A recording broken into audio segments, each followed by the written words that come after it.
ایران پر امریکی اور اسرائیلی حملے کے بعد مشرق وسطی میں صورتحال سنگین ہو گئی ہے۔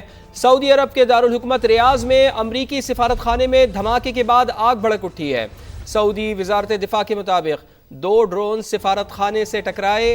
واقعے میں عمارت کو جزوی نقصان پہنچا۔ حملے کے وقت عمارت خالی تھی۔ تھوڑی دیر بعد ہی ڈپلومیٹک کوارٹرز میں مزید 2 دھماکے ہوئے۔ سعودی سیکیورٹی فورسز کے ہیلی کاپٹرز کا فضائی گشت بھی جاری ہے۔ امریکی سفارت خانے نے سعودی عرب میں مقیم اپنے شہریوں کو ہدایت کی ہے کہ وہ جہاں ہیں وہیں رہیں، غیر ضروری سفر سے گریز کریں۔ امریکی صدر ڈونلڈ ٹرمپ نے سعودی عرب میں اپنے سفارت خانے پر حملے کا جواب دینے کا اعلان کر دیا۔ سوشل میڈیا بیان میں کہا امریکی فوجی کی ہلاکت پر بھی بھرپور رد عمل دیں گے۔ انہوں نے واضح کیا کہ فی الحال ایران میں زمینی فوج بھیجنے کی ضرورت نہیں۔ ایرانی حملوں سے اسرائیل لرز اٹھا، جگہ جگہ دھماکے اور سائرن کی آوازیں۔ تل ابیب، مقبوضہ بیت المقدس سمیت کئی علاقوں پر میزائل اور ڈرون داغے گئے، جس سے لوگ خوف کا شکار ہو کر بنکروں میں چلے گئے۔ ایران کی جانب سے کیے حملوں کے باعث اسرائیل کا آئرن ڈوم ناکام ہو گیا۔ میزائل اور ڈرون گرنے سے متعدد افراد کے زخمی ہونے کی اطلاعات ہیں۔ گزشتہ روز بھی ایران نے اسرائیل پر بڑے پیمانے پر حملے کیے تھے۔ 3 روز میں 2 اسرائیلی فوجیوں سمیت 11 افراد ہلاک ہو چکے ہیں۔ ایران کی جانب سے خلیجی علاقوں پر حملے تیز۔ قطر، UAE، کویت، اردن پر میزائل اور ڈرون سے حملے کیے گئے۔ دوحہ میں 5 دھماکے ہوئے ہیں جس سے خوف و ہراس پھیل گیا۔ UAE پر بھی ایران کی جانب سے حملہ کیا گیا۔ ایرانی میڈیا نے پاسداران انقلاب کی جانب سے دعویٰ کیا ہے کہ دبئی میں امریکی فوجی اجتماع پر حملہ ہوا ہے۔ حملہ اس وقت کیا گیا جب 160 فوجی موجود تھے، جس میں 40 ہلاک اور 70 زخمی ہوئے۔ کویتی وزارت دفاع کا کہنا ہے کہ ایرانی جارحیت کے آغاز سے لے کر اب تک ہم نے 178 بیلسٹک میزائل اور 384 ڈرونز کو روکا ہے۔ قطر نے بھی 2 حملوں کو ناکام بنایا ہے۔ اردن میں بھی امریکی اڈوں پر ڈرونز داغے گئے ہیں۔ قطری وزارت دفاع کے مطابق اب تک 101 بیلسٹک، 3 کروز میزائل اور 39 ڈرونز داغے گئے ہیں۔ سیکیورٹی فورسز نے 3 کروز، 98 بیلسٹک میزائل اور 24 ڈرونز کو کامیابی سے نشانہ بنایا۔ اب آپ کو بتائیں کہ آسٹریلوی وزارت دفاع کی دبئی میں المنہاد ایئر بیس پر ایرانی حملے کی ایک اہم تصدیق سامنے آ رہی ہے۔ المنہاد ایئر بیس میں ہمارے فوجی موجود تھے جو محفوظ رہے۔ آسٹریلوی وزارت دفاع کا یہ بتانا ہے 100 آسٹریلوی اہلکار مشرق وسطی میں تعینات ہیں۔ آسٹریلوی وزارت دفاع یہ بتا رہا ہے تو آسٹریلوی وزارت دفاع کی دبئی میں المنہاد ایئر بیس پر ایرانی حملے کی تصدیق۔ المنہاد ایئر بیس میں ہمارے فوجی موجود تھے جو محفوظ رہے۔ آسٹریلوی وزارت دفاع کی جانب سے یہ بھی بتایا جا رہا ہے کہ 100 آسٹریلوی اہلکار مشرق وسطی میں تعینات ہیں۔ تو اہم خبر سامنے آ رہی ہے، آسٹریلوی وزارت دفاع کی دبئی میں المنہاد ایئر بیس پر ایرانی حملے کی ایک اہم تصدیق سامنے آئی ہے۔ اسرائیل اور امریکی جارحیت جاری ہے۔ رات بھر ایران کے مختلف شہروں پر حملے ہوئے ہیں۔ تہران میں نشریاتی ادارے کے ہیڈ کوارٹر اور اولڈ پارلیمنٹ ہاؤس کی بلڈنگ کو نشانہ بنایا گیا۔ یزد، فارس اور سنندج شہر پر بھی بمباری کی گئی ہے۔ اسرائیلی فوج نے دعویٰ کیا ہے کہ حملوں کے دوران بڑے پیمانے پر ایران کے میزائل لانچرز اور میزائل تباہ کیے ہیں۔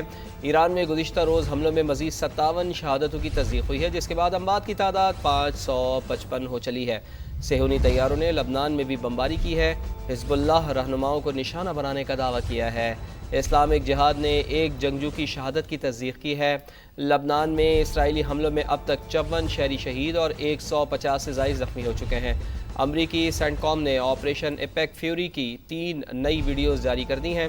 امریکی وزیر دفاع کا کہنا ہے کہ آپریشن کا مقصد ایرانی میزائلوں کو تباہ کرنا ہے۔ ایران کے پاسداران انقلاب کے کمانڈر نے ابن ہرمز کو مکمل بند کرنے کا باضابطہ اعلان کر دیا اور کہا ہے کہ جو جہاز وہاں سے گزرنے کی کوشش کرے گا اسے نشانہ بنایا جائے گا۔ دوسری جانب امریکی سینٹ کام کا کہنا ہے کہ خلیج عمان میں ایران کے 11 بحری جہازوں کو تباہ کر دیا گیا۔ اب وہاں کوئی بھی جہاز نہیں بچا۔ سینٹ کام نے اب تک اپنے 6 فوجی کی ہلاکت اور 18 کے زخمی ہونے کی تصدیق کر دی ہے۔ امریکی وزیر خارجہ مارکو روبیو کا کہنا ہے کہ تیل کی قیمتوں میں اضافے کے حوالے سے آج فیصلہ کریں گے۔ ایران کے خلاف جنگ میں امریکہ کو بڑا جھٹکا، 3 جدید F-15E لڑاکا طیارے تباہ۔ ایران کا امریکی طیاروں کو نشانہ بنانے کا دعویٰ۔ امریکہ نے کویت میں طیارے گرنے کی تصدیق کر دی ہے۔ پاسداران انقلاب کے مطابق طیاروں کو ایرانی دفاعی نظام نے نشانہ بنایا ہے، جبکہ امریکی سینٹرل کمانڈ کے مطابق تینوں طیارے ایرانی میزائل حملوں کے دوران کویت کے دفاعی نظام کے فرینڈلی فائر کا نشانہ بنے۔ تمام 6 پائلٹ محفوظ رہے، جنہیں کویتی حکام نے اسپتال منتقل کیا ہے۔ دوسری جانب ایران کے حملوں میں زخمی ایک اور امریکی فوجی ہلاک ہو گیا ہے۔ مارے گئے امریکی فوجیوں کی تعداد اب 4 ہو گئی ہے۔ امریکی اور اسرائیلی جارحیت، ایران کا پلٹ کر وار، امریکہ کے 3 طیارے مار گرائے۔ پاسداران انقلاب نے بڑا دعویٰ کر دیا، بتایا امریکی طیاروں کو ایرانی دفاعی نظام نے نشانہ بنایا۔ امریکی طیاروں نے ایرانی حدود کی خلاف ورزی کی، جس پر انہیں نشانہ بنایا گیا۔ ہٹ ہونے کے بعد F-15 طیارے کویتی حدود میں گر کر تباہ ہو گئے۔ امریکہ کا رد عمل بھی سامنے آ گیا، طیارے فرینڈلی فائر کا نشانہ بننے کا دعویٰ کر دیا۔ سینٹ کام کے مطابق ایران مسلسل میزائل اور ڈرونز برسا رہا تھا۔ کویت کا دفاعی نظام بھی فعال تھا، اسی دوران طیارے فرینڈلی فائر کا نشانہ بن گئے۔ تینوں طیاروں کے تمام 6 پائلٹس بحفاظت ایجیکٹ کرنے میں کامیاب رہے۔ سوشل میڈیا پر 2 امریکی طیاروں کی ویڈیوز اور 3 پائلٹس کی تصاویر سامنے آ گئیں۔ ایک زخمی پائلٹ کو گاڑی میں آکسیجن ماسک لگا ہوا دیکھا جا سکتا ہے۔ مقامی افراد نے پائلٹ کو کویتی حکام کے حوالے کر دیا۔ ایرانی پاسداران انقلاب کا اب تک 650 امریکی فوجیوں کی ہلاکت کا دعویٰ۔ ترجمان نے کہا ہے کہ مشرق وسطی میں امریکہ اور اسرائیل کے 500 اہداف کو نشانہ بنایا جا چکا ہے۔ 60 اسٹریٹجک اہداف شامل ہیں۔ بتایا خلیجی ممالک اور اسرائیل پر اب تک 700 سے زائد ڈرونز اور سینکڑوں میزائل داغے جا چکے ہیں۔ پیر کو اسرائیل کے مختلف علاقوں میں 20 مقامات پر حملے کیے۔ اسرائیلی فوج کی مواصلاتی مرکز اور نیتن یاہو کے دفتر کو بھی نشانہ بنایا۔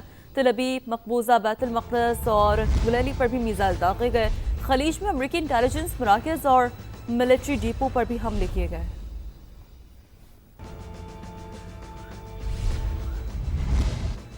امریکی وزیر خارجہ مارکو روبیو کہتے ہیں کہ ایران میں زمینی فوجی کارروائی کا فی الحال کوئی ارادہ نہیں۔ ایران پر سخت ترین حملے ہونا بھی باقی ہیں۔ ایران میں رجیم چینج موجودہ امریکی فوجی آپریشن کا باضابطہ ہدف نہیں۔ اگر ایرانی عوام خود موجودہ حکومت کا تختہ الٹ دیں تو امریکہ اسے خوشائن سمجھے گا۔ The United States is conducting an operation to eliminate the threat of Iran's short-range ballistic missiles. Why does Iran want that ballistic missile capability? What they are trying to do and have been trying to do for a very long time is build a conventional weapons capability as a shield. You see the attacks they're conducting right now? They're attacking airports, they're attacking hotels, they're hitting not just military bases, they're attacking our embassies directly. We notified Congress. We notified the Gang of Eight, we notified congressional leadership. There's no law that requires us to do that. The law says we have to notify them 48 hours after beginning hostilities. The President always has the options to undertake whatever operations he decides to do as the Commander-in-Chief. That said, we believe the objective that we have set for this mission, which is the destruction of their ballistic missile capabilities, both launch capability and manufacturing, can be achieved without ground forces. Iran کبھی surrender نہیں کرے گا، اپنی خود مختاری کا ہر صورت دفاع کریں گے۔ اقوام متحدہ میں ایرانی مندوب نے واضح کر دیا، کہا ایران کا جوہری پروگرام پرم مقاصد کے لیے ہے، پرم جوہری ٹیکنالوجی کا حصول جاری رکھیں گے۔ میڈیا سے گفتگو میں ایرانی مندوب نے مزید کہا کہ امریکہ اور اسرائیل اسکولوں، اسپتالوں اور رہائشی عمارتوں پر حملے کر رہے ہیں۔ اقوام متحدہ کو اس قسم کے واقعات پر خاموش نہیں رہنا چاہیے۔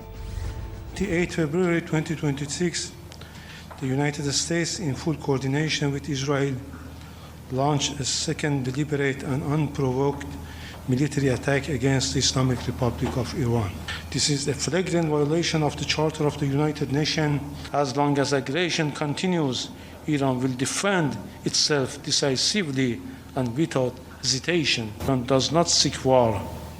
Iran does not seek escalation, but Iran will not surrender.